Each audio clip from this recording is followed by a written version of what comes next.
l'idée, c'était de faire des Panama Papers orientés solutions. D'accord. Avant que les Panama Papers existent, où du coup on fédère, et on le fait toujours, les médias du monde entier, une cinquantaine de pays. Quand tu dis médias, c'est presse, hein? Alors presse, mais presse aussi écrite. radio, télé. Aussi radio oui. et télé, d'accord.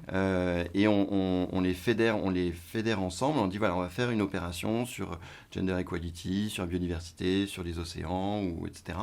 Et on source des projets, on leur suggère des idées de projets, parce que souvent les médias en fait n'ont pas forcément les mêmes réseaux, les bons réseaux pour trouver, sourcer les meilleures initiatives. Et on mutualise le contenu, ce qui permet effectivement de toucher parfois des centaines de millions de personnes. Et de faire vivre une expérience aux médias qui dit mais en fait c'est génial, pourquoi on ne le fait pas plus souvent? C'est comme ça que par exemple le Corriere della Sera en Italie, maintenant ils font un supplément tous les mardis qui s'appelle Buone Notizie sur l'économie sociale et solidaire, qu'ils encadrent dans l'édition du mardi, et ils vendent 10 000 exemplaires de plus tous les mardis parce qu'il y a 10 000 personnes qui l'achètent. Ouais, donc il y a une vraie appétence. Alors d'un côté, on a, avec les réseaux sociaux qui n'existaient pas quand tu as créé Spark News, on était très balbutiants, très balbutiants, mais peut-être pas aussi anxiogènes que ce qu'ils peuvent être aujourd'hui. Alors d'un autre côté, on a un pic maximal d'anxiété pour tout un chacun en fait. Je crois même qu'il y a des gens qui peuvent plus encaisser, qui se débranchent complètement, qui se dépluguent de l'éco-anxiété. Et d'un autre côté... toi qui essayes d'apporter une nouvelle manière de regarder l'information, plus équilibrée, est-ce que ça fonctionne? Est-ce que c'est suffisant?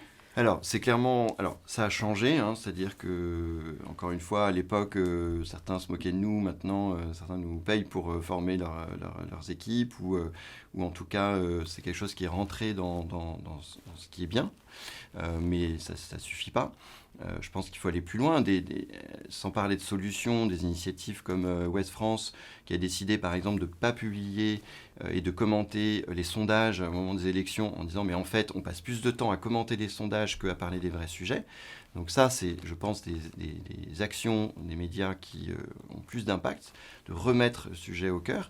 Je pense par exemple, ils pourraient, ou ils auraient dû, et on va les encourager à le faire, par exemple, à dire aux candidats, en fait, on va, un peu comme CSA, on va vous obliger à avoir 20 ou 30% des temps d'interview ou de l'espace dans les médias à parler de l'environnement, par exemple.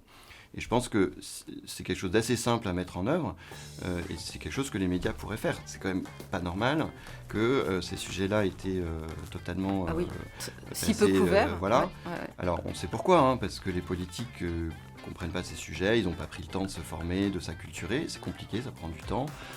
C'est complexe, c'est hyper complexe, il n'y a pas de solution simple. Nous, on est simple. dédié à ça, on apprend tous les jours. Mais c'est nécessaire, enfin on peut pas dire « ah oui, mais on n'a pas le temps ».